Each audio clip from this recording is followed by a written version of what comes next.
Ever since the president misspoke on Monday at the Helsinki summit, the media have spun around like whirling dervishes. They're giddy with excitement. Excitement, of course, that's masked in faux outrage.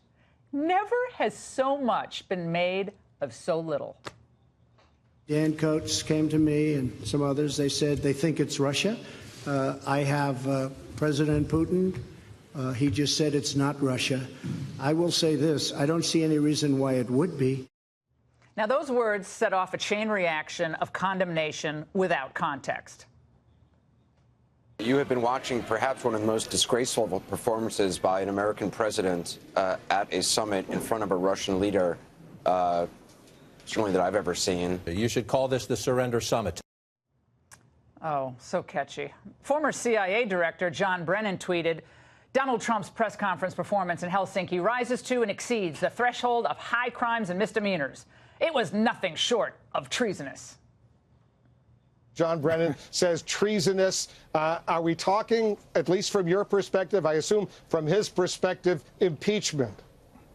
Well, I'll let that stand as it is as to the responsibilities of the Congress of the United States.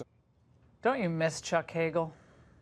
By Monday afternoon, there were preposterous calls for the CIA and national intelligence directors to resign in protest, not against the president's actions, substantive policies toward Russia, but resign over his comments at the press conference. Should the director of national intelligence, Dan Coates, resign in protest? How does Gina Haspel stay on the job? How does Dan Coates stay on the job? By Tuesday morning, the media freakout was evolving into totally uncharted territory. It was like the Bermuda Triangle.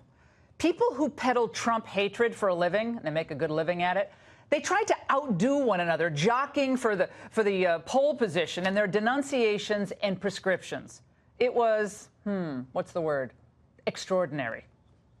We all know that Vladimir Putin is holding something over Donald Trump. We do not know what it is, but we know it must be something extraordinary. I would say, actually, the definition it meets is the first word of the impeachment article in the Constitution, which is treason, bribery, and high crimes of misdemeanors. We don't know whether what we're seeing is dementia, psychopathy, compromise, but what we're seeing is extraordinary.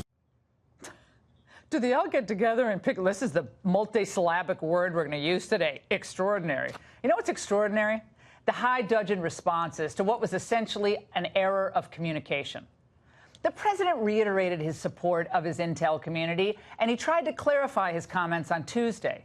Well, then there was this from a cabinet meeting today, which began with an unfortunate mini ad lib. Is Russia still targeting the U.S., Mr. President? Let's go. There's been no president ever as tough as I have been on Russia. I think President Putin knows that better than anybody, certainly a lot better than the media. He understands it, and he's not happy about it, and he shouldn't be happy about it, because there's never been a president as tough on Russia as I have been. Okay, when he said no, that little no you could hardly hear, that only threw kerosene on the media fire, which in turn lit up today's press briefing. Do you have any sense why the president has not been more critical of Putin? Why won't he criticize Putin by name? But he was beside him on Monday, though. Why wasn't he critical of Vladimir Putin's actions? Why should this president have any credibility to Americans in what he says? Don't you love the media figures talking about someone else's credibility at this point? The president's offhand remarks were, let's face it, some self-inflicted wounds. But the rabid media, Democrats, the neocons, the never-Trumpers, they hope to turn that little nick into a mortal blow. And now, they're just making no sense at all. We are in a 9/11 national emergency because our country is under attack. Issue a subpoena not only for the translator and the notes, but also for the national security team. If they don't drag the translator in, they have to find out the answers from the Secretary of State, but they have to find the answers out for not only Ambassador McCall, but what else was discussed in that meeting. It's frightening. We rewrite the Constitution and have another president take over right now. Oh, my God, people actually get paid to say things like that. It is stunning. Okay, We're going to get right on the rewriting the Constitution part. Mounting an overthrow of a duly elected president, you kind of start hearing the rumblings of that there. The left has no record to run on. Certainly not in the midterms. What have they accomplished? Zero. They can't go to the voters and say, this is our prescription for making your life better. We're going to bring you to 4% economic growth. This is what we're going to do to hold China accountable on trade. This is what we're going to do to have a stronger border. They want to abolish ICE, for goodness sakes. So what they do is they seek to create another narrative, that the president is somehow like secretly working behind closed doors to advance Russia's agenda, and that he's at odds with his own intelligence chiefs.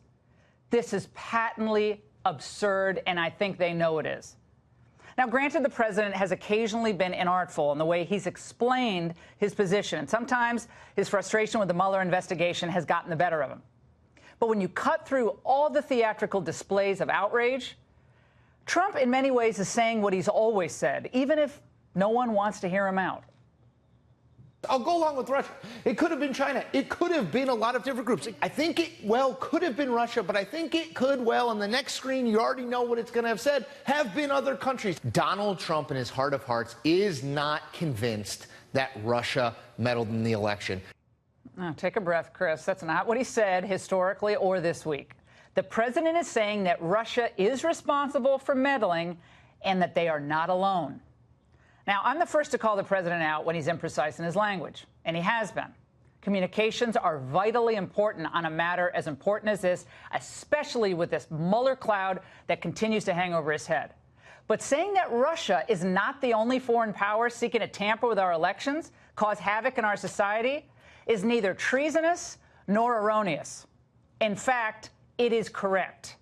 Just listen to the Director of National Security, Dan Coats. Every day, foreign actors, the worst offenders being Russia, China, Iran, and North Korea, every day they are penetrating our digital infrastructure and conducting a range of cyber intrusions and attacks against targets in the United States.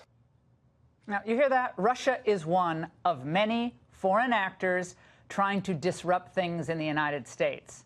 Across the board, every day, incoming from these other countries. That does not rule out the presence of other foreign actors. But perhaps the most egregious and revealing of all the lunatic, get him in the rubber room reactions regarding Trump-Russia, once again comes from the former CIA chief, John Brennan. The man, I'm sorry to say, I know it sounds uncharitable, is a complete embarrassment, spewing outrageous falsehoods while offering reckless advice. Would there be a tendency for intelligence gatherers, briefers, to withhold now some vital intelligence to the president? There very well might be. There might be, out of concern. He went on to expand on that. But yeah, out of concern that the White House or the president would run to Sergei Lavrov or Putin himself? Think about that. This is the guy who headed up the CIA. By the way, the same one, I believe, who signed off on the unmasking without a warrant. He's essentially urging current intel officers, or giving basically tacit approval, to their concealing key national security information from the country's current commander-in-chief. Shame on you, sir. That is tantamount to a slow-rolling coup. So we've gone from charges of treason within minutes of, frankly, of what President Trump said in Helsinki, to calls for resignations, to now former intel chiefs encouraging traitorous acts against the current duly elected president of the United States. It is stunning. The next time you pundits and hosts want to see a disgraceful and extraordinary and treasonous moment, just pull up some of your TV appearances on the DVR and hit play. And that's the angle.